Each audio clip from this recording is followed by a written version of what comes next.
Assalamualaikum dear students, welcome to the platform of Nain Academy. I am your host Mohammad Zulqarnain.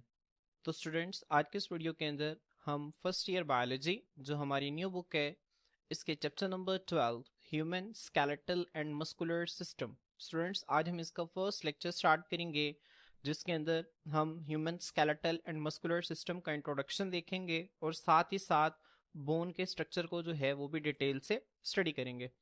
बच्चों, हमारी जो first year की book के last 4 chapters हैं ये ह्यूमन ऑर्गन सिस्टम्स के हवाले से हैं। चैप्टर नंबर 9 के अंदर हमने ह्यूमन डाइजेस्टिव सिस्टम को स्टडी किया। चैप्टर नंबर 10 के अंदर हमने ह्यूमन रेस्पिरेटरी सिस्टम को स्टडी किया। चैप्टर नंबर 11 के अंदर हमने ह्यूमन सर्कुलेटरी सिस्टम को स्टडी किया। और ये जो हमारा लास्ट चैप्टर है इसके अंदर हमने human skeletal and muscular system को स्टडी करना है। बच्चों, सबसे पहले मैं आपको ऑर्गन सिस्टम का कॉन्सेप्ट जो है इसको दोबारा से बता देता हूँ कि जो ऑर्गन सिस्टम जो है ये बायोलॉजिकल लेवल्स ऑफ ऑर्गेनाइजेशन में किस तरह से बनता है। आपको पता है कि लाइफ का बेसिक यूनिट जो है वो सेल है। जब सेल्स आपस में मिलते हैं तो इससे मिलकर टिश्यू बनता है। टिश्यू जब आपस में मिलते हैं तो इससे मिलकर ऑर्गन बनता है। ऑर्गन्स फिर जब आपस में मिलते हैं तो इससे मिलकर ऑर्गन सिस्टम बनता है। और जब काफी सारे ऑर्गन सिस्टम्स आपस में मिलते हैं तो इनसे एक मुकम्मल जानदार एक नया इंडिविजुअल जो है उसकी फॉर्मेशन होती है। तो अब चूंकि एक इंसान जो है वो एक इंडिविजुअल है तो उसके अंदर कई सारे ऑर्गन सिस्टम्स जो हैं वो मौजूद हैं, जिनमें हमारी बुक के अंदर जो है वो कुछ ऑर्गन सिस्टम्स का तफसीली जिक्र जो है वो मौजूद है। इन्हीं ऑर्गन सिस्टम्स में से बच्चों जो दो ऑर्गन सिस्टम्स हैं, एक ह्यूमन स्केलेटल सिस्टम और दूसरा ह्यूमन मस्कुलर सिस्टम, इन दोनों को हम इस चैप्टर के अंदर जो है वो तफसील से देखेंगे। बच्चों, आपको बुक के ऊपर जो है ये फिगर नजर आ रही है, आप इसको देख सकते हैं। बच्चों, ये जो डायग्राम है ये आपको ह्यूमन स्केलेटल सिस्टम को रिप्रेजेंट कर रही है। ठीक है, अब ह्यूमन स्केलेटल सिस्टम के अंदर बच्चों क्या आता है, इसके अंदर आता है स्केलेटन। स्केलेटन क्या होता है, जिसे उर्दू में आप कंकाल कहते हैं। ये हड्डियों का वो ढांचा जो कि हमारे जिस्म को बनाता है बच्चों, इसको हम ह्यूमन स्केलेटल सिस्टम कहते हैं। और बच्चों यहाँ पे आपको नजर आ रहा है कि ये एक ह्यूमन बॉडी है और इसके ऊपर जो है वो मसल्स को प्रोमिनेंट करके जो है वो शो किया गया है। बच्चों, ये जो है ये ह्यूमन मस्कुलर सिस्टम है। ह्यूमन मस्कुलर सिस्टम में क्या आता है, इंसानी जिस्म के अंदर जितने भी मसल्स हैं उन तमाम को अगर हम मिला लें तो उन तमाम को मिलाकर हम ह्यूमन मस्कुलर सिस्टम में जो है वो स्टडी करते हैं। अब आपको पता है कि जो मसल्स हैं उसकी 3 टाइप्स हैं। एक को हम जो है वो नाम देते हैं स्केलेटल मसल्स का, एक को हम नाम देते हैं स्मूथ मसल्स और एक को हम कहते हैं कार्डियक मसल्स। इन मसल्स की डिटेल्स जो है वो हम इंशाल्लाह इसी चैप्टर के अंदर जो है वो कवर करेंगे। हमारी बुक के अंदर इस चैप्टर में 2 ऑर्गन सिस्टम्स का जिक्र है, तो सबसे पहले हम ह्यूमन स्केलेटल सिस्टम की डिटेल्स को देखेंगे। जब ये खत्म हो जाएगा तो इसके बाद जो है वो फिर हम ह्यूमन मस्कुलर सिस्टम जो है इसको स्टार्ट करेंगे। अब बच्चों, मैंने आपको जैसे कि बताया कि ह्यूमन स्केलेटल सिस्टम के अंदर जो है वो क्या आता है, स्केलेटन आता है। तो आए हम सबसे पहले जो है वो स्केलेटन की डेफिनेशन देखते हैं कि आखिर स्केलेटन है क्या। यहाँ पे देखिए बच्चों, स्केलेटन की डेफिनेशन आपकी बुक के अंदर कुछ यूं लिखी हुई है, bones, cartilage and other connective tissues make an internal framework called skeleton. Bones से मुराद क्या है, हड्डियां। ये जो आपको ऊपर डायग्राम में नजर भी आ रही हैं बच्चों, ये सारी जो है ये बोन्स हैं। बोन्स के अलावा बच्चों यहाँ पे किसका जिक्र है, कार्टिलेज का जिक्र है। कार्टिलेज क्या होती है ये आप अपनी मैट्रिक के अंदर जो है वो स्टडी करके आए हैं। अब एक ऐसा बच्चा जिसको कार्टिलेज के हवाले से बिल्कुल भी नॉलेज नहीं है तो उसको सबसे इजी लैंग्वेज में समझाने के लिए हम इसको नरम हड्डी कह देते हैं। ठीक है, जबकि अगर आप साइंटिफिकली देखें तो कार्टिलेज जो है वो सॉफ्ट बोन उसको नहीं कह सकते, लेकिन सब जो बच्चा है उसको समझाने के लिए हम उसको नरम हड्डी जो है वो कार्टिलेज को कह देते हैं। जिस तरह आपको नजर आ रही है हमारी नोज जो है यहाँ पे कार्टिलेज मौजूद होती है, हमारे कान के अंदर जो है ये कार्टिलेज मौजूद है। ठीक है, ये आप इस तरह से समझ सकते हैं नरम हड्डी है। ठीक है, इसी तरह बच्चे जो हमारा ट्रेकिया है इसके अंदर भी हमने पढ़ा था कि सी शेप कार्टिलेज रिंग्स जो हैं वो मौजूद होती हैं। ठीक है, तो बोन्स, बोन्स के साथ कार्टिलेज और कार्टिलेज के अलावा दूसरे कनेक्टिव टिश्यूज जो है। अच्छा, यहाँ पे दूसरे कनेक्टिव टिश्यूज क्यों लिखा हुआ है, आपको पता होना चाहिए कि ह्यूमन बॉडी जो है, बल्कि जितने भी एनिमल्स हैं इन तमाम के अंदर जो टिश्यूज हैं उसकी 4 टाइप्स हैं। Epithelial tissue, connective tissue, muscular tissue और नर्वस टिश्यू। मैं दोबारा रिपीट कर रहा हूँ, जितने भी एनिमल्स हैं इनके अंदर टिश्यूज की 4 टाइप्स हैं, epithelial tissue, connective tissue, muscular tissue and nervous tissue. अब बच्चों, जो कनेक्टिव टिश्यू है ये हमारी बॉडी के अंदर जो है इसके बहुत ही इंपॉर्टेंट फंक्शंस हैं। अब कनेक्टिव टिश्यू की एग्जांपल्स के अंदर बच्चों बोन आता है। बोन जो है ये भी एक कनेक्टिव टिश्यू है, कार्टिलेज भी एक कनेक्टिव टिश्यू है। इसी वजह से यहाँ पे उसने सबसे पहले बोन का जिक्र किया, फिर कार्टिलेज का जिक्र किया, फिर उसने लिखा कि इन दोनों के अलावा दूसरे कनेक्टिव टिश्यूज। अब दूसरे कलेक्टिव टिश्यूज में बच्चों क्या आ जाता है, इसके अंदर आ जाते हैं लिगामेंट्स और टेंडन्स, ठीक है, लिगामेंट्स आ जाता है और इसके अंदर क्या आ जाएगा बच्चों, इसके अंदर आ जाएगा टेंडन। अब लिगामेंट क्या होता है बच्चों, ये कनेक्टिव टिश्यू की वो टाइप है जो कि बोन को बोन के साथ जो है वो जोड़ती है। जिस तरह आप यहाँ पे देख सकते हैं, फर्ज करें यहाँ पे दो बोन्स जो है वो आपस में मिल रही हैं, तो इन दोनों बोन्स को आपस में मिलाने का काम जो है वो लिगामेंट करता है। यहाँ पे जरूर जो है वो लिगामेंट मौजूद होता है जो कि हड्डियों को आपस में जोड़ के रखता है। उसके बाद बच्चों टेंडन जो है ये क्या करता है, ये मसल्स को हड्डियों के साथ जोड़ता है। फर्ज करें ये वाला जो मसल है, अब ये वाला मसल जो है ये इस हड्डी के साथ जो है वो अटैच होता है। तो जिस कनेक्टिव टिश्यू के जरिए जो मसल है इस हड्डी के साथ अटैच होता है उसको हम जो है वो क्या कह देते हैं, टेंडन कह देते हैं। तो टेंडन और लिगामेंट जो है हम इसको मसल्स के अंदर भी पढ़ेंगे, लेकिन आपने यहाँ पे इसको ध्यान में रखना है। टेंडन क्या होता है, एक ऐसा कनेक्टिव टिश्यू है जो कि मसल को हड्डी के साथ जोड़ता है। लिगामेंट क्या होता है, एक ऐसा कनेक्टिव टिश्यू है जो कि हड्डी को हड्डी के साथ जोड़ता है, ठीक है। अब ये अदर कनेक्टिव टिश्यूज के अंदर आ जाता है, ठीक है। अब इन दोनों को बताने का मकसद क्या था, ताकि आपको बताया जाए कि बोन और कार्टिलेज के अलावा वो कौन से दूसरे कनेक्टिव टिश्यूज हैं जो कि जब आपस में मिलते हैं तो उससे स्केलेटन बनता है। तो इसके अंदर लिगामेंट भी आ जाएगा और टेंडन भी आ जाएगा, ठीक है। तो bones, cartilage and other connective tissues make an internal framework. Internal का मतलब होता है अंदरूनी, फ्रेमवर्क कहते हैं ढांचे को, ठीक है। ये इंसान का जो है वो अंदरूनी ढांचा बनाते हैं, ठीक है। और इसको हम क्या कहते हैं, उर्दू में इसे कंकाल और इंग्लिश में इसे स्केलेटन कहते हैं। अब बच्चों, ह्यूमन स्केलेटल सिस्टम जिसे आप स्केलेटन कह रहे हैं, इसके फंक्शंस क्या हैं बच्चों, इसके तीन इंपॉर्टेंट फंक्शंस हैं। ये आपने फिंगर टिप पे जो है वो याद रखने हैं, बहुत इंपॉर्टेंट है। सबसे पहला जो इसका फंक्शन है वो है सपोर्ट। बच्चों ये जो स्केलेटन है ये हमारे जिस्म को सहारा फराहम करता है।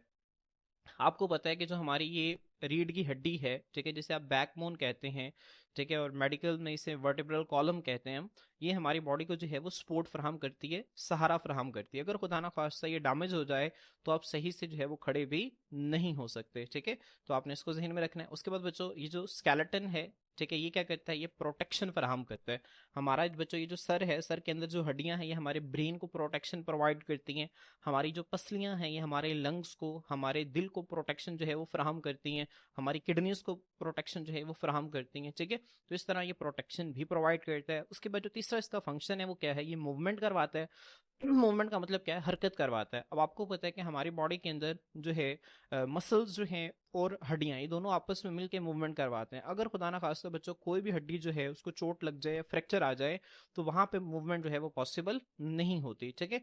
तो ये मूवमेंट करवाते हैं। मूवमेंट के साथ बच्चों यहाँ पे एक लफ्ज लिखा हुआ है लोकोमोशन। लोकोमोशन का मतलब क्या होता है, लोकोमोशन का मतलब होता है किसी भी जानदार का मुकम्मल तौर पर एक जगह से दूसरी जगह जाना। अब मूवमेंट देखें, मूवमेंट से क्या मुराद है, फर्ज करें मैं यहाँ पे बैठा हूँ, मैं अपने सर को जो है वो हिला रहा हूँ, तो ये मेरे हेड की मूवमेंट है, ये लोकोमोशन नहीं है। लोकोमोशन ये होगी कि जब मैं एक जगह से दूसरी जगह जो है वो चलकर जाऊंगा, ठीक है, इसे लोकोमोशन कहते हैं, ठीक है। तो लोकोमोशन में और मूवमेंट में आपने फर्क याद रखना है। तो बच्चों ये स्केलेटन के जो है वो तीन इंपॉर्टेंट फंक्शंस हैं, आपने फिंगर टिप पे याद रखने हैं, support, protection, movement and locomotion, ठीक है। तो ये आपसे जो है वो शॉर्ट क्वेश्चन के अंदर अगर पूछा जाए कि डिफाइन स्केलेटन, तो आप इसकी डेफिनेशन और ये फंक्शन जो हैं वो लिख देंगे। तो स्टूडेंट्स होपफुली आपको यहाँ तक चीजें जो है वो क्लियर हो गई होंगी। अब बच्चों जैसे कि मैंने आपको बताया कि जो स्केलेटन है उसके अंदर दो इंपॉर्टेंट कनेक्टिव टिश्यूज जो हैं, एक को हम बोन कह रहे हैं और एक को हम कार्टिलेज कह रहे हैं, ये दोनों मिलकर जो है वो स्केलेटन बनाते हैं। अब हम जो है वो इसकी फर्दर डिटेल्स को जो है वो स्टडी करेंगे। बच्चों सबसे पहले हम बोन को देखेंगे और फिर जो है वो हम कार्टिलेज को जो है वो स्टडी करेंगे। आए स्टूडेंट्स, अब हम जो है वो स्ट्रक्चर ऑफ बोन जो है इसको स्टार्ट करते हैं। सबसे पहले बच्चों हम बोन की डेफिनेशन को देखते हैं कि बोन आखिर है क्या। बच्चों मैंने आपको जैसे कि पहले बताया कि बोन्स जो हैं ये असल में कनेक्टिव टिश्यू की ही एक एग्जांपल है। तो बोन्स बच्चों ये क्या है, bones are made of connective tissues. बच्चों ये जो है ये कनेक्टिव टिश्यू से मिलकर जो है वो बनी होती है। अब कनेक्टिव टिश्यू से बच्चों, अब यहाँ पे ये जो बोन है इसके अंदर कनेक्टिव टिश्यू के अलावा क्या होता है, यहाँ पे कनेक्टिव टिश्यू जो है रीइंफोर्स, रीइंफोर्स का मतलब होता है ताकत बढ़ाना। यहाँ पे जो हड्डियां हैं वो कनेक्टिव टिश्यू से मिलकर तो बनती हैं, लेकिन ये जो कनेक्टिव टिश्यू है इसकी स्ट्रेंथ को बढ़ा दिया जाता है किसके जरिए, कैल्शियम के जरिए। कैल्शियम बच्चों क्या है, ये एक मिनरल है जो कि हड्डियों को मजबूत बनाता है। आपने वैसे भी सुना होगा कि कैल्शियम जो है वो हड्डियों को मजबूत बनाता है। दूध पीना चाहिए, दूध के अंदर कैल्शियम होता है जिससे हड्डियां मजबूत बनती हैं। तो ये जो कैल्शियम है ये असल में एक मिनरल है जो कि हड्डियों की ताकत को बढ़ा देता है। और इसके अलावा बच्चों हड्डी के अंदर क्या होते हैं, स्पेशलाइज्ड बोन सेल्स होते हैं, मखसूस तरह के जो है वो हड्डी के सेल्स होते हैं। अब बच्चों बोन सेल्स जो है ना इसकी तीन टाइप्स होती हैं। एक को हम जो है वो ओस्टियोब्लास्ट कहते हैं, एक को हम ओस्टियोसाइट कहते हैं और एक को हम ओस्टियोक्लास्ट कहते हैं। इनकी डिटेल्स जो है वो हम इससे अगले लेक्चर के अंदर जो है वो कवर करेंगे, जहाँ पे टाइप्स ऑफ बोन सेल्स का आपकी बुक के अंदर एक टॉपिक है, वहाँ पे हम इसको देखेंगे। अभी आपने सिर्फ इतना ध्यान में रखना है कि जो बोन्स हैं वो कनेक्टिव टिश्यू जो है, ठीक है, इससे मिलकर बनती हैं, और कनेक्टिव टिश्यू की ताकत को कैल्शियम के जरिए बढ़ाया जाता है, और इसके अलावा हड्डी के अंदर जो है वो मखसूस तरह के सेल्स भी मौजूद होते हैं, ठीक है। अब वो कौन से सेल्स है मैंने आपको नाम बता दिए, ओस्टियोब्लास्ट, ओस्टियोसाइट और ओस्टियोक्लास्ट। इनकी फर्दर डिटेल्स जो है वो हम अगले लेक्चर के अंदर देखेंगे। बच्चों यहाँ पे जो है वो आपके स्क्रीन के ऊपर ये एक हड्डी का स्ट्रक्चर जो है वो शो हो रहा है। यहाँ पे आपको एक हड्डी नजर आ रही है। अब बच्चों इस हड्डी को जब हम ब्रॉडली देखते हैं, ये एक असल में लॉन्ग बोन है। अब हड्डियों की भी टाइप्स होती हैं, कुछ लॉन्ग बोन्स होती हैं, कुछ शॉर्ट बोन्स होती हैं, ठीक है। तो ये लॉन्ग बोन है। अब बच्चों ये जो लॉन्ग बोन है ना, इसके जो आपको किनारे नजर आ रहे हैं, ठीक है, ये देखें, ये ब्रॉड एंड्स है। ब्रॉड का मतलब है चौड़े किनारे हैं, ठीक है। ये आपको ऊपर से भी और इसी तरह से नीचे से भी बच्चों ये ब्रॉड एंड्स हैं। और इन दोनों ब्रॉड एंड्स के दरम्यान में यहाँ पे देखें, यहाँ पे आपको जो है वो एक शाफ्ट लाइक जो है वो स्ट्रक्चर नजर आ रहा है। अब बच्चों जो ब्रॉड एंड्स है ना, इनको हम नाम देते हैं एपिफाइसिस। किसका नाम देते हैं बच्चों? एपिफाइसिस का। और बच्चों ये देखें, ये भी एपिफाइसिस है और ये भी एपिफाइसिस है। और इन दोनों एपिफाइसिस के दरमियान में बच्चों, ये जो हड्डी के लेंथ है ना, इसके दरमियान में जो मिडल पोर्शन होता है, इसको हम डायाफाइसिस या फिर इसे हम शाफ्ट भी कहते हैं, ठीक है। तो ये आपने जो है वो एमसीक्यूज के तौर पर अच्छी तरह से तैयार करना है कि जो हड्डी के जो चौड़े किनारे होते हैं उसको एपिफाइसिस कहते हैं, और जो इसका सेंट्रल रीजन होता है इसको डायाफाइसिस कहते हैं। बच्चों आपकी बुक के अंदर एपिफाइसिस और डायाफाइसिस का जिक्र है। डायाफाइसिस को हम शाफ्ट भी कहते हैं, ये भी आपने याद रखना है। यहाँ पे मैं आपको एक एक्स्ट्रा पॉइंट बता देता हूँ कि एपिफाइसिस और डायाफाइसिस को जो किनारा आपस में मिलाता है, इसे हम मेटाफाइसिस कहते हैं। अभी आपकी बुक के अंदर नहीं लिखा हुआ, लेकिन आप एंट्री टेस्ट के हवाले से आप इसको याद रख सकते हैं। इसी तरह बच्चों ये भी मेटाफाइसिस है, और यहाँ पर भी जो है वो मेटाफाइसिस मौजूद होता है, ठीक है। अच्छा, यहाँ पे देखें एपिफाइसिस के साथ लफ्ज लिखा हुआ प्रॉक्सिमल। प्रॉक्सिमल का मतलब होता है पहला, इब्तदाई। और यहाँ पे लफ्ज लिखा हुआ डिस्टल। डिस्टल का मतलब होता है आखिरी। तो बच्चों ये जो एपिफाइसिस का ये पहला किनारा है या पहला ब्रॉड एंड है, तो इसको हम प्रॉक्सिमल एपिफाइसिस कह देते हैं। और ये जो एपिफाइसिस ये बाद में आ रही है, तो इसको हम डिस्टल एपिफाइसिस जो है वो कह देते हैं, ठीक है।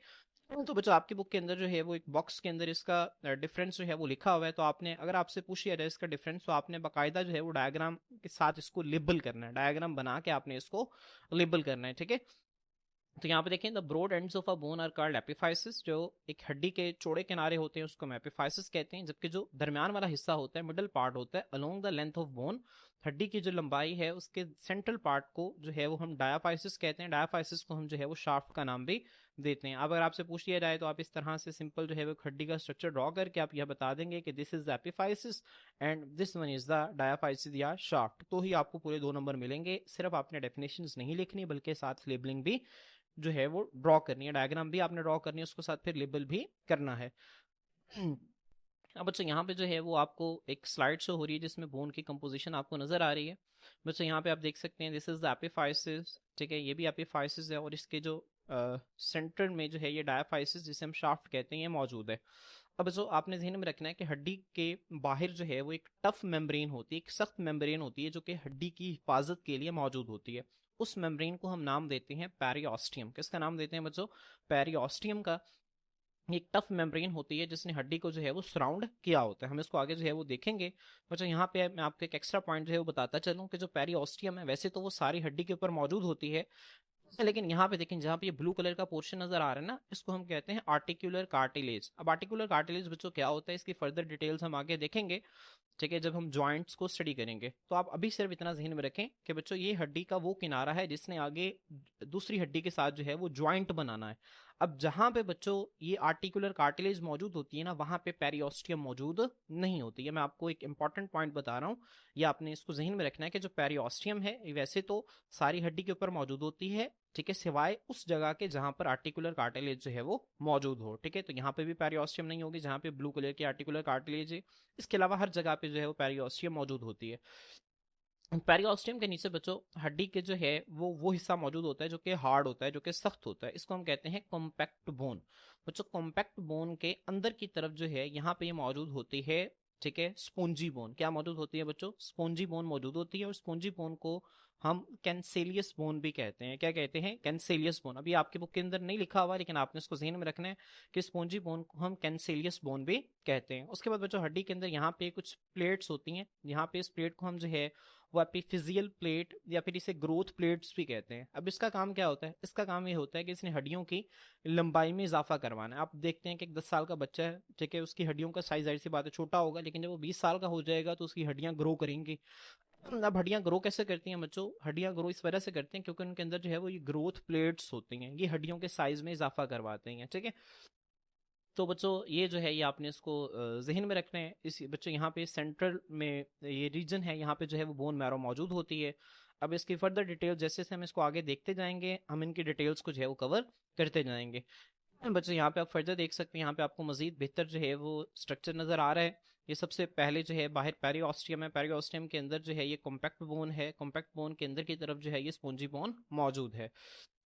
जो पेरियोस्टियम देखें, अगर आपसे पेपर में पूछ दिया जाए कि पेरियोस्टियम के बारे में आप क्या जानते हैं, पेरियोस्टियम के डिफाइन करें, तो यहाँ पे आप इसके डेफिनेशन लिखेंगे।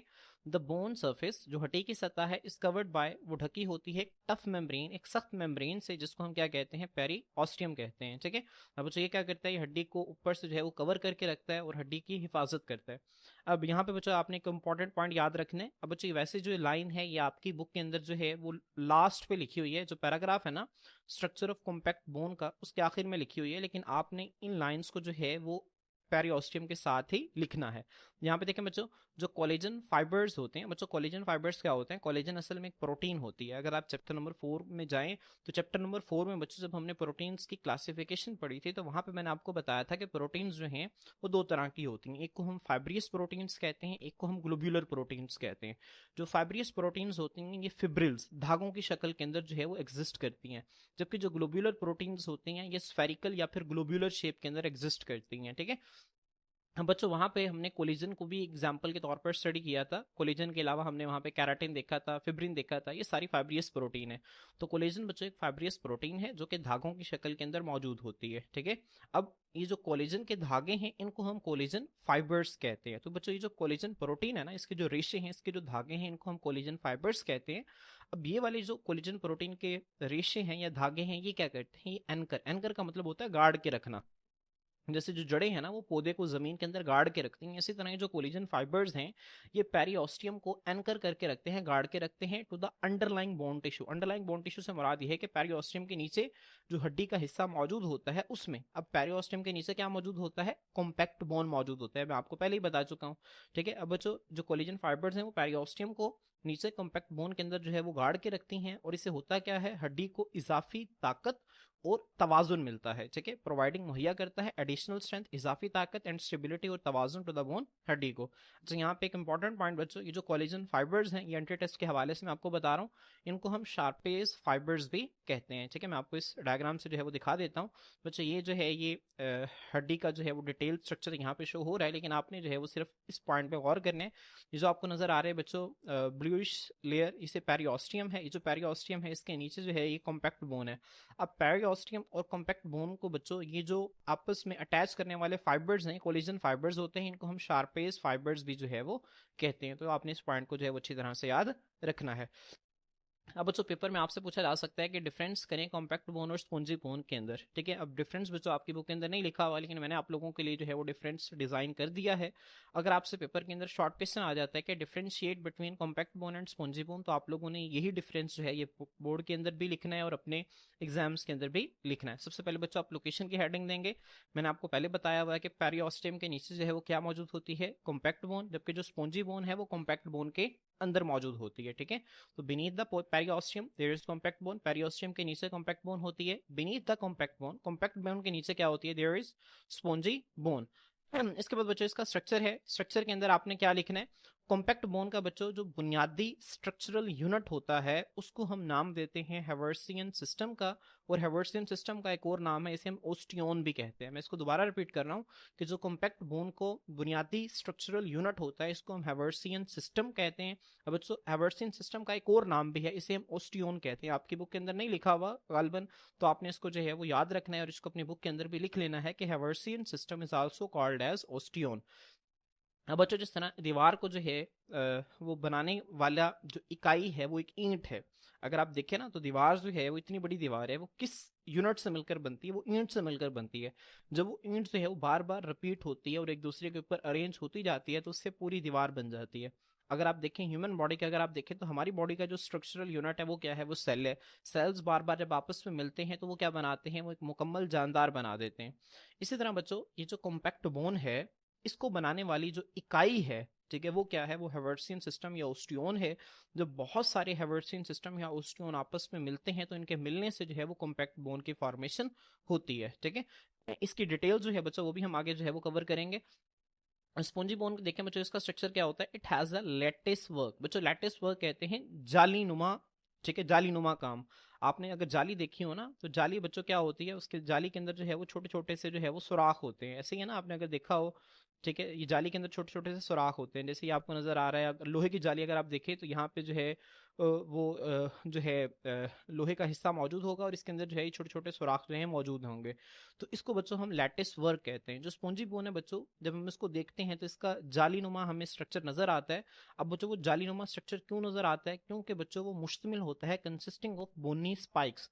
बोनी स्पाइक्स किसे कहते हैं बच्चों? बोनी स्पाइक्स कहते हैं, इसको आप उर्दू में लिख लें इसकी ट्रांसलेशन, के हड्डियों के छोटे छोटे कांटे नुमा उभरी हुई साख्तें। ठीक है, मैं इसको दोबारा रिपीट कर रहा हूँ।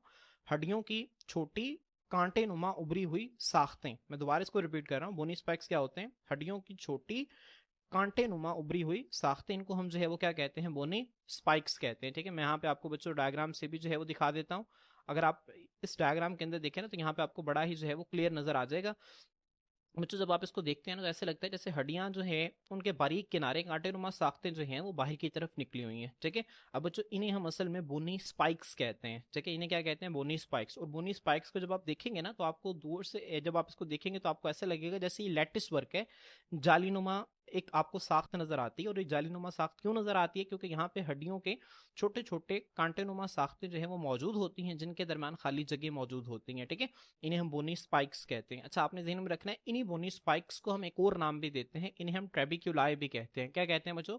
ट्रेबिक्यूलाई। ये भी आपने एंटी टेस्ट के हवाले से एक इंपॉर्टेंट पॉइंट है जिसको आपने याद रखना है कि बोनी स्पाइक्स को हम ट्रेबिक्यूलाई का नाम भी देते हैं। ठीक है, अब बच्चों यहाँ पे स्पॉन्जी बोन जो है, अब इसका आप एक तो स्पॉन्जी बोन से कहते हैं, दूसरा नाम मैंने आपको बताया था इसे कैंसेलियस बोन भी कहते हैं। ठीक है, और तीसरा नाम आप यहाँ पे याद रखेंगे, इसे ट्रेबिकुलर बोन भी कहते हैं। तो आपने ये तीन नाम स्पॉन्जी बोन के याद रखने हैं।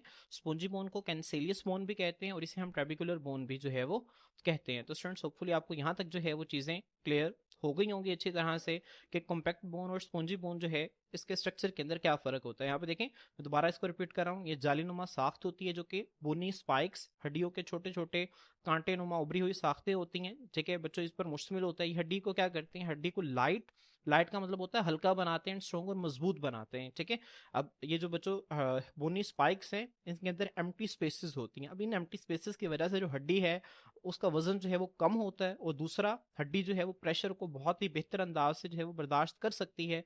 तो इस तरह हड्डी जो है वो इससे मजबूत भी बनती है। बच्चों जो तीसरा पॉइंट आप लिखेंगे डिफरेंस के अंदर वो क्या है? It makeup majority of the bone tissue. बच्चों जो कॉम्पैक्ट बोन है ये हड्डी का ज्यादातर हिस्सा जो है वो बनाता है, जबकि जो स्पॉन्जी बोन जो है बच्चों ये हड्डी के अंदर जो है वो एक छोटा हिस्सा जो है वो बनाता है। It makeup smaller portion of the bone tissue. ये हड्डी के अंदर जो है वो निस्बतन एक छोटा पोर्शन जो है वो बनाता है।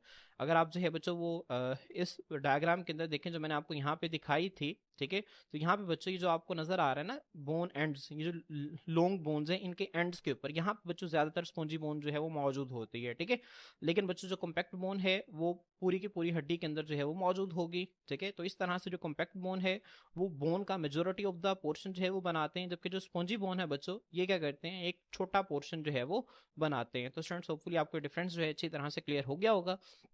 अब बच्चों आए, अब हम जो है वो स्ट्रक्चर ऑफ कॉम्पैक्ट बोन जो है इसको बाकायदा स्टार्ट करते हैं। बच्चों स्ट्रक्चर ऑफ कॉम्पैक्ट बोन के हवाले से मैं आपको पहले बता चुका हूं कि जो कॉम्पैक्ट बोन का बेसिक स्ट्रक्चरल यूनिट है इसको हम क्या नाम देते हैं? इसको हम हेवर्सियन सिस्टम कहते हैं। हेवर्सियन सिस्टम जो है बच्चों इसको हम ओस्टियोन का नाम भी देते हैं। ठीक है, तो आपने इस पॉइंट को जो है वो अच्छी तरह से याद रखना है। अब स्टूडेंट्स आए, अब हम देखते हैं कि जो हेवर्सियन सिस्टम है आखिर ये है क्या चीज, इसके अंदर कौन कौन सी चीजें जो है वो मौजूद होती हैं। ठीक है, तो ये चीजें, ये पॉइंट्स आपने ध्यान में रखना है कि जो कॉम्पैक्ट बोन है इसका स्ट्रक्चरल यूनिट हेवर्सियन सिस्टम है। हेवर्सियन सिस्टम को हम ओस्टियोन का नाम भी देते हैं। अब इसके कंपोनेंट्स क्या हैं, इसके 4 कंपोनेंट्स हैं, आपको फिंगर टिप के ऊपर याद होने चाहिए। हेवर्सियन सिस्टम इज मेड ऑफ 4 चीजों पे मुश्तमिल होता है। सबसे पहले बच्चों लेमिलाए, ठीक है, आपने याद रखना है इसको। सबसे पहला क्या है, लेमिलाए, फिर क्या है, lacunae and osteocytes. Lamellae, lacunae and osteocytes. उसके बाद बच्चों तीसरा है हेवर्सियन कैनाल, क्या है, हेवर्सियन कैनाल। और चौथा जो है बच्चों वो है परपेंडिकुलर चैनल्स। परपेंडिकुलर चैनल्स बच्चों इसको हम एक और नाम भी देते हैं, इसे हम वोकमैन्स कैनाल भी कहते हैं। अब बच्चों आपकी बुक के अंदर जो है ये 3 पॉइंट्स जो हैं, फर्स्ट 3 पॉइंट्स जो हैं ये प्रॉपर रोमन नंबर्स के साथ गिवन है, जबकि ये जो आखिरी इसका कंपोनेंट है ये पैराग्राफ के अंदर उसने लिखा हुआ है। ठीक है, तो आपने जब एग्जाम के अंदर लिखना है तो इसको भी इसका एक कंपोनेंट काउंट करके इसी के साथ जो है वो 4th नंबर इसको देके फिर आपने एग्जाम के अंदर इसको अटेम्प्ट करना है। मैं दोबारा रिपीट कर रहा हूँ, एक हेवर्सियन सिस्टम जो है बच्चों इसके 4 कंपोनेंट्स होते हैं, लेमिलाए, लेक्यूनाई एंड ऑस्टियोसाइट्स, हेवर्सियन कैनाल और सबसे आखिर में परपेंडिकुलर चैनल्स। परपेंडिकुलर चैनल्स को एक और नाम भी देते हैं, इसे हम वोकमैन्स कैनाल्स कहते हैं। अब ये नाम जो है ये आपकी बुक के अंदर नहीं लिखा हुआ, ये दोबारा एंटी टेस्ट के हवाले से एक इंपॉर्टेंट पॉइंट है, आपने इसको याद रखना है। अब बच्चों इसकी डिटेल्स जो है मैं आपको यहाँ पे दिखा देता हूँ। बच्चे आपकी ही की बुक की डायग्राम है। अब यहाँ पे देखें बच्चों, ये आपके सामने जो है वो बोन का स्ट्रक्चर नजर आ रहा है। ये एपिफाइसिस है, ये डायाफाइसिस है, ठीक है, ये इसके ऊपर पेरियोस्टियम है। पेरियोस्टियम जो है ये कॉम्पैक्ट बोन के साथ बच्चों आपको पता है कोलेजन फाइबर्स के जरिए जो है वो अटैच होती है, जिसको हम शार्पेज फाइबर्स भी कहते हैं। अब बच्चों जब इस कोलेजन फाइबर को, ये जो कॉम्पैक्ट बोन है बच्चों, जब हम इसको बड़ा करके देखते हैं माइक्रोस्कोप के अंदर तो हमें इस तरह का एक पैटर्न जो है वो नजर आ रहा होता है। ठीक है, अब बच्चों जब हम इस पैटर्न को देखते हैं ना तो यहाँ पे देखेंगे एक स्ट्रक्चरल यूनिट है, उसके बाद यहाँ पे देखें ये दूसरा स्ट्रक्चरल यूनिट है, ये तीसरा, ये चौथा, इस तरह कई सारे बच्चों ये जो स्ट्रक्चरल यूनिट्स हैं ये मौजूद होते हैं। अब बच्चों ये जो एक स्ट्रक्चरल यूनिट है ना इसको हम नाम दे देते हैं हेवर्सियन सिस्टम का, और इसे ही हम नाम देते हैं ऑस्टियोन का। ठीक है, अब एक स्ट्रक्चरल यूनिट जो है कॉम्पैक्ट बोन का, इसको हम हेवर्सियन सिस्टम कहते हैं, और हेवर्सियन सिस्टम ही का दूसरा नाम क्या है, ऑस्टियोन है। अब इसके 4 कंपोनेंट्स मैंने आपको जो है वो बताए थे। बच्चों कौन कौन से 4 कंपोनेंट्स होते हैं, सबसे पहले है लेमिलाए। लेमिलाए क्या है बच्चों, ये जो आपको लेयर्स नजर आ रही है ना, ये जो आपको सर्कल्स की शक्ल में लेयर्स नजर आ रही हैं, इन लेयर्स को जो है बच्चों हम लेमिलाए कहते हैं। ठीक है, अब यहाँ पे देखें लेयर्स को बड़ा करके दिखाया गया, ये एक लेयर है, ठीक है, यहाँ पे अगर आप देखें तो ये एक लेयर के सेकंड लेयर यहाँ पे और ये थर्ड लेयर यहाँ पे। ठीक है, अब ये जो लेयर्स हैं ये लेमिलाए हैं। इन लेमिलाए के दरमियान में बच्चों जो खाली जगह आपको नजर आ रही है ना, इस खाली जगह को हम नाम देते हैं लेक्यूना का। ठीक है, किसका नाम देते हैं बच्चों, लेक्यूना का नाम देते हैं। उसके बाद बच्चों इन लेक्यूना के अंदर जो है वो मेच्योर बोन सेल्स मौजूद होते हैं, जिनको हम ओस्टियोसाइट्स कहते हैं। क्या कहते हैं बच्चों, ओस्टियोसाइट्स कहते हैं। तो जो उसका सेकंड कंपोनेंट है बच्चों लेक्यूनाई एंड ओस्टियोसाइट्स, तो यहाँ पे वो आपको नजर आ रहा है कि जो लेयर्स हैं इनको हम लेमिलाए कहते हैं, इन लेयर्स के दरमियान में जो खाली जगह है इसको हम लेक्यूनाई कहते हैं, और लेक्यूनाई के अंदर बच्चों जो बोन सेल्स मौजूद होते हैं इनको हम ओस्टियोसाइट्स कहते हैं। अब बच्चों अगर आप यहाँ पे देखें तो ये जो ओस्टियोसाइट्स हैं ये आपस में कनेक्टेड हैं एक दूसरे के साथ। अब जिस रास्ते के जरिए बच्चों एक दूसरे के साथ कनेक्टेड होते हैं इनको हम कैनालिक्यूलाई कहते हैं। क्या कहते हैं बच्चों, कैनालिक्यूलाई। तो आपने इस पॉइंट को ज़हन में रखना है। कैनालिक्यूलाई बच्चों ये इनको आपस में जो है वो क्या करके रखती है, अटैच करके रखती है। ठीक है, उसके बाद बच्चों जो इसका थर्ड कंपोनेंट है वो हेवर्सियन कैनाल। अब बच्चों जो लेयर्स आपको नजर आ रही हैं इन लेयर्स के सेंटर में, यहाँ पे देखें आपको नजर आ रहा है, इसके सेंटर में बच्चों एक बाकायदा एक रास्ता होता है, जिस रास्ते के अंदर खून की नालियां, नर्व्स और लिम्फेटिक वेसल्स मौजूद होती हैं। इस रास्ते को हम नाम देते हैं हेवर्सियन कैनाल।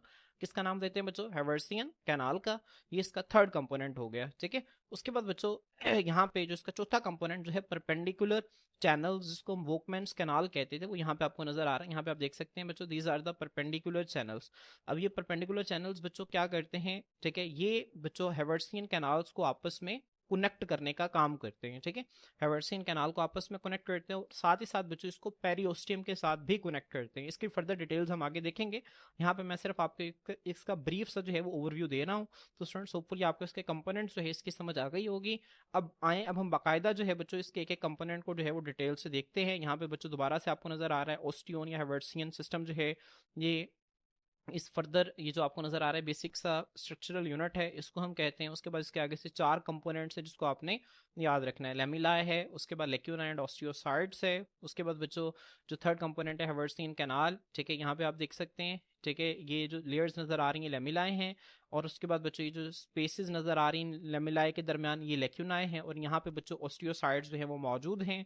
उसके बाद बच्चों ये जो आपको रास्ते नजर आ रहे हैं सेंटर के अंदर, इनको हेवर्सिन कैनाल कहते हैं, और हेवर्सिन कैनाल के बच्चों ये जो रास्ते हैं जो कि इनके परपेंडिकुलर है, इनको हम परपेंडिकुलर चैनल्स या फिर वोकमेंस कैनाल भी कहते हैं। ठीक है, अब स्टूडेंट्स आए हम सबसे पहले जो है वो बाकायदा लेमिलाए को जो है वो स्टार्ट करते हैं। लेमिलाए के बच्चों सबसे पहले डेफिनेशन देखें, इसकी डेफिनेशन क्या होगी, दीज आर कॉन्सेंट्रिक लेयर्स। अच्छा, कॉन्सेंट्रिक क्या होता है, जैसे मैं आपको एक एग्जांपल से समझाता हूँ। फर्ज करें एक ये सर्कल है, ठीक है, एक ये सर्कल है, और इसी तरह से बच्चों एक ये सर्कल है। अब इसका सेंटर ये है और इसका सेंटर ये है, ठीक है। अब आप जो है वो क्या बता सकते हैं, क्या इन दोनों का सेंटर सेम है? नहीं, इसका सेंटर अलग है, इसका सेंटर अलग है। अगर यहाँ पे मैं बच्चों एक सर्कल ड्रॉ करूँ, एक सर्कल जो है वो ये है और दूसरा सर्कल बच्चों जो है वो ये है।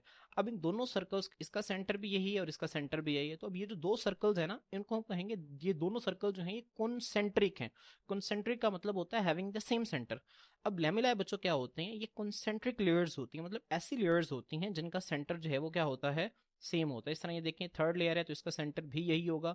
अगर आप यहाँ पे फोर्थ लेयर ड्रॉ कर देंगे तो उसका सेंटर भी यही होगा। ठीक है, तो कॉन्सेंट्रिक लेयर्स का मतलब आपको समझ में आ गया, ऐसी लेयर्स जिनका सेंटर सेम होता है। अब ये लेयर्स हैं, ये किससे मिलकर बनती हैं, ये बच्चों मिलकर बनती हैं मिनरलाइज्ड एक्स्ट्रा सेलुलर मैट्रिक्स से। अच्छा, इसको आपने ध्यान में रखना है, मैट्रिक्स क्या होता है, मैट्रिक्स जो है हम फ्लूइड को कहते हैं। आपने मैट्रिक्स जो है माइटोकॉन्ड्रिया के अंदर भी पढ़ा होगा कि माइटोकॉन्ड्रिया की जो इनर मेम्ब्रेन है उसके अंदर जो फ्लूइड मौजूद होता है उसको हम मैट्रिक्स का नाम दे देते हैं। ठीक है, तो मैट्रिक्स बच्चों जहां पर भी बायोलॉजी के अंदर लफ्ज आ गया इसका मतलब फ्लूइड होता है। एक्स्ट्रा सेलुलर का मतलब क्या होता है, ऐसा मैट्रिक्स जो कि सेल से बाहर पड़ा हो, या ऐसा फ्लूइड जो कि सेल से बाहर पड़ा होता है, इसको हम एक्स्ट्रा सेलुलर मैट्रिक्स का नाम देते हैं। और बच्चों मिनरलाइज का मतलब है मिनरल से भरा हुआ, या जिसके अंदर मिनरल्स जो हैं वो मौजूद होते हैं। ठीक है बच्चों, अगर आप जो है वो डायग्राम के अंदर देखेंगे ना, तो यहाँ पे मैं अगर आपको डायग्राम के अंदर दिखाऊं, इस डायग्राम के अंदर, तो ये बच्चों ये बोन सेल्स हैं। ठीक है, इन सेल्स के अंदर बच्चों जो मटेरियल होगा उसको हम इंट्रासेलुलर कहेंगे, और इनसे बाहर जो होगा वो एक्स्ट्रा सेलुलर। तो बच्चों ये जो सेल्स हैं इनसे बाहर जो मटेरियल मौजूद होता है इसको हम एक्स्ट्रा सेलुलर मैट्रिक्स कहते हैं। ठीक है, तो और इन एक्स्ट्रा सेलुलर मैट्रिक्स के अंदर हमने बोन के डेफिनेशन के अंदर पढ़ा था कि बोन के अंदर मिनरल्स भी होते हैं। तो बच्चों इस एक्स्ट्रा सेलुलर मैट्रिक्स के अंदर मिनरल्स मौजूद होते हैं, तो इस एक्स्ट्रा सेलुलर मैट्रिक्स को हम कह देते हैं मिनरलाइज्ड एक्स्ट्रा सेलुलर मैट्रिक्स। तो बच्चों जो मिनरल से भरा हुआ एक्स्ट्रा सेलुलर मैट्रिक्स है ये क्या बनाता है, ये कॉन्सेंट्रिक लेयर्स बनाता है। ठीक है, ऐसे लेयर्स बनाता है जिनका सेंटर जो है वो क्या होता है, सेम होता है। इन कॉन्सेंट्रिक लेयर्स को हम लेमिलाए का नाम देते हैं। अब बच्चों इसकी कंपोजिशन क्या है, इसके अंदर दो चीजें होती हैं लेमिलाए के अंदर। ठीक है, मैं आपको पहले बता चुका हूँ बच्चों, एक इसके अंदर होते हैं कोलेजन फाइबर्स और एक होते हैं स्मॉल छोटे छोटे निडल शेप्ड सुई की तरह के क्रिस्टल्स होते हैं। बच्चों किसके क्रिस्टल्स होते हैं, कैल्शियम फास्फेट के। कैल्शियम फास्फेट का बच्चों आपको फॉर्मूला आना चाहिए।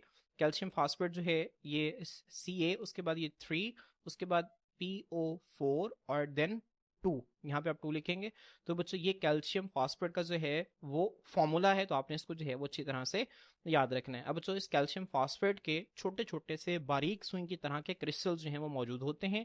कहाँ पे मौजूद होते हैं, लेमिलाए के अंदर मौजूद होते हैं। लेमिलाए के अंदर कुल मिला के दो चीजें हैं, एक है कोलेजन फाइबर्स और दूसरे हैं छोटे छोटे सुई की तरह के बारीक जो है वो कैल्शियम फास्फेट के क्रिस्टल्स। अब बच्चों दोनों का रोल देखते हैं। सबसे पहले क्रिस्टल्स का रोल देखें। जो क्रिस्टल्स हैं बच्चों ये ब्रिटल होते हैं। ब्रिटल का मतलब होता है ऐसी चीज जो आसानी से टूट जाती है। जिस तरह वो आपने स्केल देखा होगा, स्केल होता है तो मजबूत है, लेकिन जैसे ही आप उसको थोड़ा सा बेंड करें वो टूट जाता है, ब्रेक हो जाता है। ठीक है, तो ब्रिटल का मतलब क्या होता है, जो टूट सके। तो क्रिस्टल जो है बच्चों ये टूट सकते हैं, लेकिन ये क्या होते हैं, रिजिड होते हैं, ये सख्त होते हैं। ठीक है बच्चों, चूंकि ये सख्त होते हैं तो ये हड्डी को जो है वो बहुत ज्यादा ताकत फराहम करते हैं, स्ट्रेंथ फराहम करते हैं। ठीक है, तो यहाँ पे आपने ध्यान में रखना है कि जो क्रिस्टल्स हैं वो रिजिड तो होते हैं, ठीक है, लेकिन इतने ज्यादा रिजिड भी नहीं होते। उसके अंदर जो है वो टूट सकते हैं, और उसके अंदर जो है वो टूटने की सलाहियत मौजूद होती है। ठीक है, अब लेकिन वो जो है मजबूत होते हैं और इसी वजह से हड्डी को जो है वो बहुत ज्यादा ताकत फराहम करते हैं। कोलेजन बच्चों क्या काम करता है, जो कोलेजन है ठीक है ये लचकदार होता है। जाहिर सी बात है, कोलेजन बच्चों आपको बताया कि एक प्रोटीन है, फाइबर्स की शक्ल के अंदर होती है, तो ये लचकदार होती है, और बच्चों साथ ही साथ जो है ये वीक होती है, कमजोर होती है। ठीक है, अब बच्चों कोलेजन जो है ये हड्डी को लचक फराहम करता है, और ये जो क्रिस्टल्स हैं हड्डी को स्ट्रेंथ फराहम करते हैं। तो इन दोनों के नतीजा में जो हड्डी है वो मजबूत भी होती है और लचकदार भी होती है। ठीक है, तो आपने इन पॉइंट्स को अच्छी तरह से याद रखना है। अब बच्चों इसका फर्स्ट कंपोनेंट जो है वो हमारा क्लियर हो गया हर्ट्जियन सिस्टम का, जिसमें हमने लैमेलाए को जो है वो स्टडी किया। अब बच्चों जो इसका सेकंड कंपोनेंट है वो है लेक्यूनाए एंड ऑस्टियोसाइट्स। लेक्यूनाए क्या होते हैं बच्चों, मैंने आपको बताया लैमेलाए के दरमियान में जो एम्प्टी स्पेसेस होती हैं, जो खाली जगह हैं, इनको हम लेक्यूनाए कहते हैं। और इन लेक्यूनाए के अंदर बच्चों जो बोन सेल्स मौजूद होते हैं इनको हम ऑस्टियोसाइट्स कहते हैं। और ये जो ऑस्टियोसाइट्स हैं बच्चों, ये आपस में जिस नाली के जरिए मिले होते हैं इसको हम कैनालिक्यूलाए कहते हैं। ठीक है, तो आए बच्चों अब हम इसकी डिटेल देखते हैं। यहाँ पे देखें, the lamellae are separated by small spaces called lacunae. ठीक है, तो स्टूडेंट्स होपफुली आपको ये क्लियर हो गया होगा कि किस तरह से जो लेमिलाe हैं, ये देखें ये एक लेमिलाe है और ये दूसरी लेमिलाe है। अब इनके दरमियान जो स्मॉल स्पेसेस होते हैं इनको हम लेक्यूनाe कहते हैं। ठीक है, उसके बाद बच्चे यहाँ पे देखें लेक्यूनाe के अंदर क्या होते हैं, ओस्टियोसाइट्स होते हैं। ये क्या होते हैं, these are mature bone cells. बच्चों बोन सेल्स की जो डिटेल है ये हम अगले लेक्चर के अंदर डिस्कस करेंगे। तो ओस्टियोसाइट्स जो हैं ये मेच्योर बोन सेल्स होते हैं, मतलब ऐसे बोन सेल्स होते हैं जो कि बड़े हो चुके होते हैं, जो कि मुकम्मल फंक्शनल होते हैं। और ये कहाँ पे मौजूद होते हैं, ये लेक्यूनाe के अंदर मौजूद होते हैं। ठीक है, इसके बाद बच्चों यहाँ पे देखें जो थर्ड पॉइंट है जो आप इसके अंदर लिखेंगे वो है कैनालिक्यूलाe। कैनालिक्यूलाe क्या होते हैं बच्चों, ये ऐसे रास्ते होते हैं जो कि ओस्टियोसाइट्स को आपस में और साथ साथ हेवर्सियन कैनाल के साथ जोड़ के रखते हैं। यहाँ पे देखें osteocytes are connected to each other and to Haversian canal by small channel. Small channels का मतलब होता है छोटे छोटे रास्ते, जिनको हम कैनालिक्यूलाe कहते हैं। यहाँ पे बच्चों आप डायग्राम में देख सकते हैं कैनालिक्यूलाe ने इनको जो है वो आपस में भी जोड़ा हुआ है। ठीक है, और साथ ही साथ बच्चों इसके सेंटर के अंदर फर्ज करें ये वाला जो है ये सेंट्रल रीजन जो है ये हेवर्सियन कैनाल है। तो इस हेवर्सियन कैनाल के साथ भी बच्चों जो कैनालिक्यूलाe हैं ये ओस्टियोसाइट्स को बाइंड करके रखते हैं। इसके बाद बच्चों जो थर्ड कंपोनेंट है वो है हेवर्सियन कैनाल। बच्चों हेवर्सियन कैनाल क्या होता है बच्चों, कैनाल जो है वो हम रास्ते को कहते हैं। ठीक है, अब हेवर्सियन कैनाल जो है बच्चों ये वो रास्ता जो कि हेवर्सियन सिस्टम के सेंटर के अंदर मौजूद होता है। ठीक है, यहाँ पे देखिए द कंसेंट्रिक लेयर्स ऑफ लेमिलाe। लेमिलाe की ऐसी लेयर्स जिनका सेंटर सेम होता है, ठीक है, वो सराउंड वो घेर लेती हैं सेंट्रल कैनाल, एक दरमियान में मौजूद रास्ते को, जिसको हम क्या नाम देते हैं, हेवर्सियन कैनाल कहते हैं। ठीक है, अगर आप यहाँ पे देखें तो बच्चों ये जो है ये आपको नजर आ रही है कॉन्सेंट्रिक लेयर्स लेमिलाe की, और इनके दरमियान बच्चों ये जो आपको पॉइंट नजर आ रहा है ये सेंट्रल कैनाल है। ठीक है, इसको हम हेवर्सियन कैनाल कहते हैं। बच्चों इस हेवर्सियन कैनाल की कंपोजिशन क्या है, इसके अंदर जो है वो ब्लड वेसल्स, खून की नालियां मौजूद होती हैं, नर्व्स मौजूद होती हैं, और साथ ही साथ लिम्फेटिक सिस्टम की नालियां भी मौजूद होती हैं जिनको हम लिम्फेटिक वेसल्स कहते हैं। ठीक है, लिम्फेटिक वेसल्स का काम क्या होता है ये हमने बच्चों इससे पिछले चैप्टर के अंदर लिम्फेटिक सिस्टम का जो चैप्टर था वहां पे हमने इसको जो है वो तफसील से देखा था। अब बच्चों यहाँ पे जो फोर्थ पॉइंट है ये है परपेंडिकुलर चैनल्स। अब ये जो बच्चे परपेंडिकुलर चैनल्स हैं, ठीक है, आपने इसको ध्यान में रखना है कि इसका जो है एक और नाम है वो है वोकमैन्स कैनाल। ये मैंने आपको जो है वो 12 मरतबा बता चुका हूँ, ये एंट्री टेस्ट के हवाले से आपने याद रखना है। ठीक है, अब यहाँ पे देखें बच्चों दीज आर स्मॉल चैनल्स, ये छोटे छोटे रास्ते होते हैं डेट रन परपेंडिकुलर, जो डेट रन बच्चों जो कि जा रहे होते हैं परपेंडिकुलर। परपेंडिकुलर का मतलब होता है 90 डिग्री के एंगल पर। किसके साथ 90 डिग्री के एंगल बनाते हैं, हेवर्सियन कैनाल्स के साथ बनाते हैं। बच्चों अगर आप यहाँ पे डायग्राम के अंदर देखें ना तो ये बच्चों आपको नजर आ रही है एक हेवर्सियन कैनाल है, और इसी तरह बच्चों यहाँ पे आपको नजर आ रही है दूसरी हेवर्सियन कैनाल है। अब इस हेवर्सियन कैनाल के साथ बच्चों ये 90 डिग्री के एंगल पर जो है वो मौजूद होते हैं। अगर आप यहाँ पे देखें तो ये भी 90 डिग्री है, अगर आप यहाँ पे देखें तो ये भी 90 डिग्री है। तो ये परपेंडिकुलर चैनल्स होते हैं जो कि हेवर्सियन कैनाल्स के बच्चों परपेंडिकुलर जो है वो जा रहे होते हैं। ठीक है, इन परपेंडिकुलर चैनल्स को हम वोकमैन्स कैनाल्स का नाम भी देते हैं, आपने लाजमी याद रखना है। अब बच्चों इनका फंक्शन क्या होता है, इनका फंक्शन होता है they connect Haversian canals with each other. ये हेवर्सियन कैनाल्स को आपस में जोड़ते हैं और साथ ही साथ बच्चों इसको पेरियोस्टियम के साथ जो है वो कनेक्ट करते हैं। यहाँ पे अगर आप देखें बच्चों तो इन्होंने जो है इसको आपस में भी जोड़ा हुआ है, और इसके बाहर जो पेरियोस्टियम मौजूद होगी उसके साथ भी इसको कनेक्ट करेंगे। इसके बाद बच्चों इसकी कंपोजिशन क्या है, वही इसकी कंपोजिशन होती है जो हेवर्सियन कैनाल की होती है। इसके अंदर ब्लड वेसल्स, नर्व्स और लिम्फेटिक वेसल्स जो हैं वो मौजूद होती हैं। तो स्टूडेंट्स होपफुली आपको यहाँ तक चीज़ें जो है वो अच्छी तरह से क्लियर हो गई होंगी। ये स्ट्रक्चर ऑफ कॉम्पैक्ट बोन जो है ये लॉन्ग क्वेश्चन के हवाले से बहुत इंपॉर्टेंट है, आपने इसको अच्छी तरह से जो है वो तैयार करना है।